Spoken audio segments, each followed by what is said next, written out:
Hi everyone, this is Tara from Up the Street Scrapbooking, and I just wanted to share the March kits with you. It's a little hard to tell just from the photos on the website, and this month I've done my regular scrapbooking kit for one side, but instead of doing a two-sided scrapbooking kit, I've also done kind of a mixed media card kit for the other side. So that one especially was really hard to show with the photos, so I thought this might might make things a little more clear.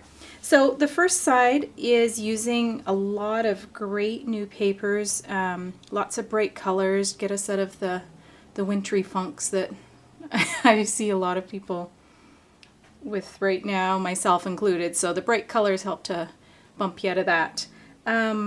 So the pattern papers in this kit are, got one sheet from the Glitz Uncharted Waters, and it's waves, so lots of a great color selection there. Nice bright pink, and then a few papers from the also Glitz, but Color Me Happy. So if you're doing Project Life or any of that kind of thing, these are perfect. You can cut apart the papers and use them in the divided page protectors, but they're also great for just regular scrapbooking, you know, your 12 by 12 sheets, or even cards. I like this size, you know, just something like that in a card front would be really pretty. More from Glitz.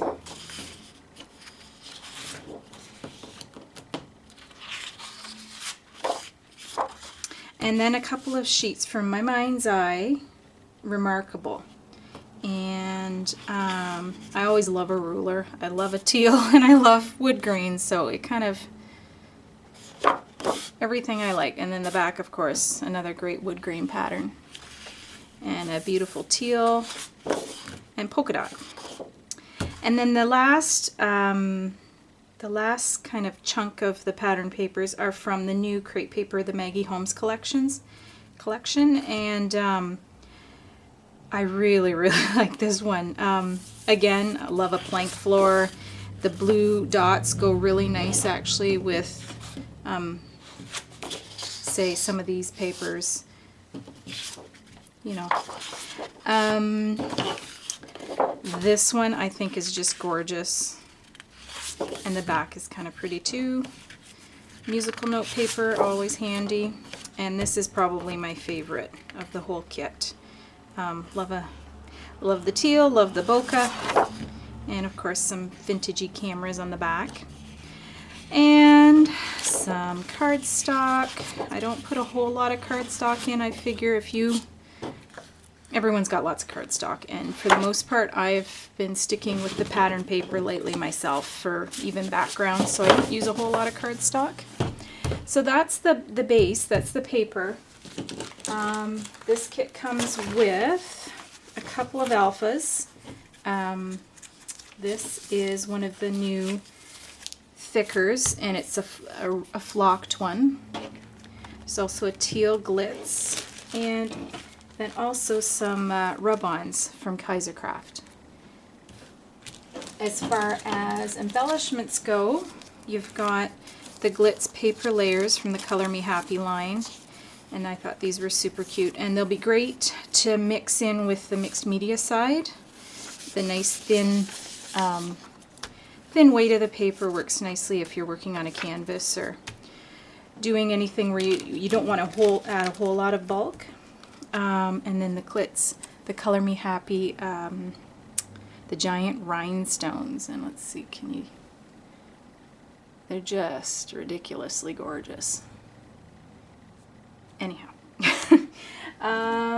round it out, there's a couple little craft label stickers from Martha Stewart, a few Prima flowers, and again these will mix in nicely with the other side if you like getting the whole kit for the cards and that kind of thing.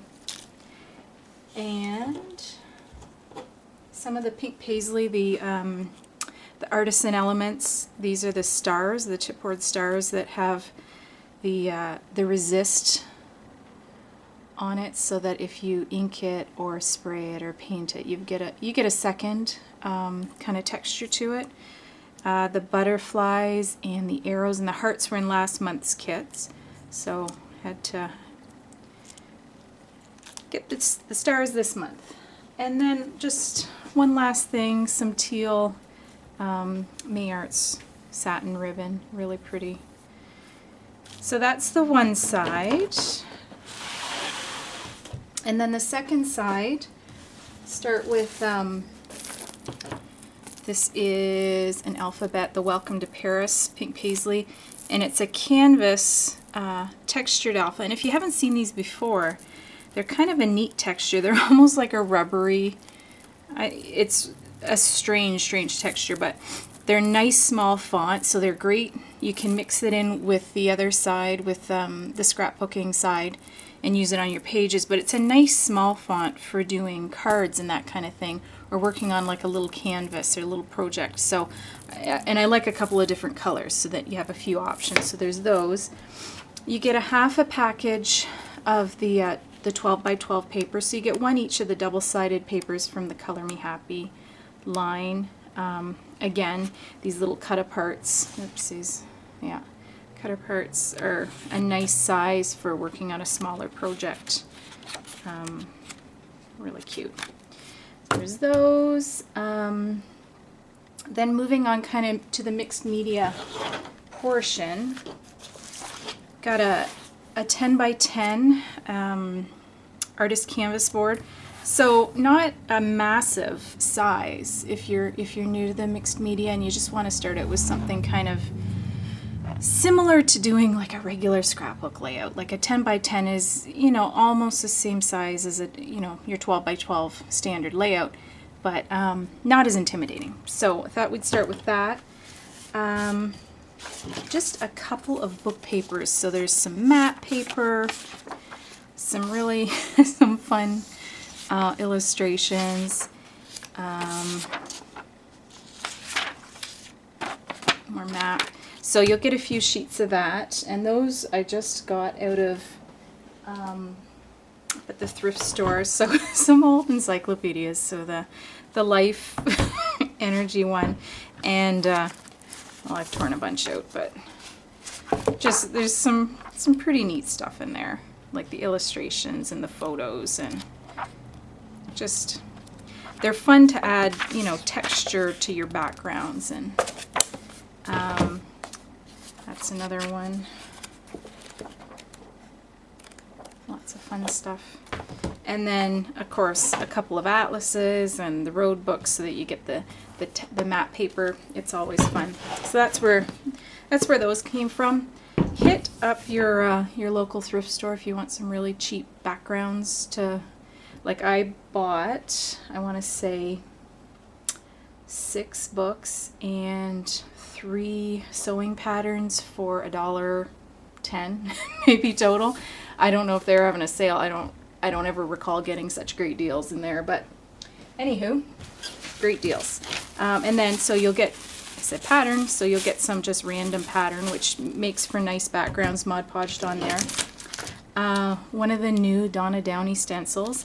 I love this pattern, and I thought we'd start with a small one for, you know, people that haven't used the stencils before. The smaller size isn't quite so intimidating. A Kaiser Craft stamp. So this one is like a kind of a text. I also have, if you prefer a different stamp, I have more to choose from. I have like a bubble wrap and a grid, and what was the other one? Wood grain. Wood grain was the other one. Yeah. So if you wanted to switch those out, I'm happy to substitute. You can't start doing mixed media and stencils and art journaling without a great permanent black pen. This is the medium nib, the Faber-Castell Pitt Artist pen. You need the waterproof pen for sure, and this writes on pretty well everything, so that's a great one to start with. And then as far as kind of wet media, we've got a small bottle of the Mod Podge, and just a teensy one of the Claudine Hellmuth in the teal. And this stuff is great for going over backgrounds because if you dilute it, it still has the same color, but it's transparent. So it's great for building layers and just kind of a nice little starter if you've, I mean, the regular craft paint that you can get at the dollar store. I have the Martha Stewart stuff here, which is relatively inexpensive. You can use that, but this really does a nice job of going transparent. So if you don't want to spend a ton of money on like the Goldens and that kind of stuff, this is kind of a nice in between the real cheap stuff and the real expensive stuff. So good place to start. Some Canvas Corp, oopsies, clothespins. Don't know what to do with them, but they thought they were neat, so why not throw them in? And then to make it a card kit, I've also included some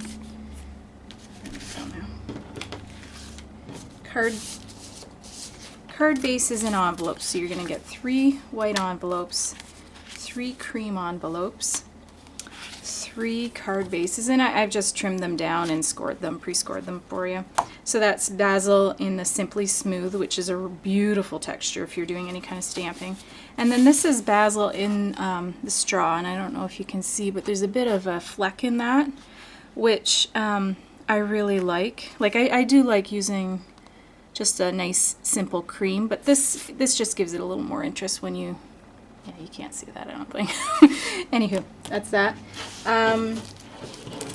Last few things are some Jelly Bean Soup labels, which make for really quick cards. Just plop them on there and a couple of little doodads, and you've got a quick card.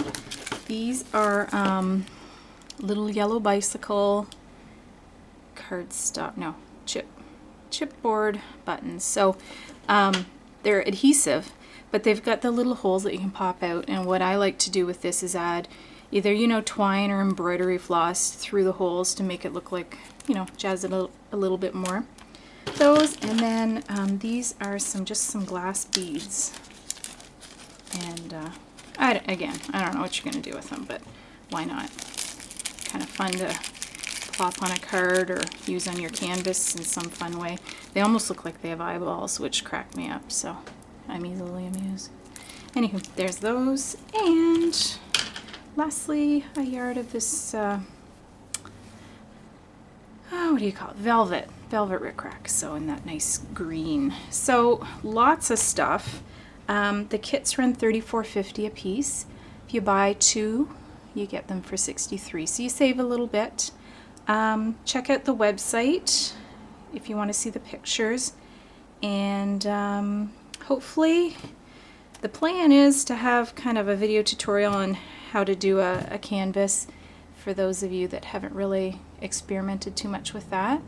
So anyway, I hope you enjoyed seeing all of the product. As I said, you can really explain your way through it a little bit better on video than as opposed to through photos and typing and whatnot. So thanks for watching, and we'll talk to you soon.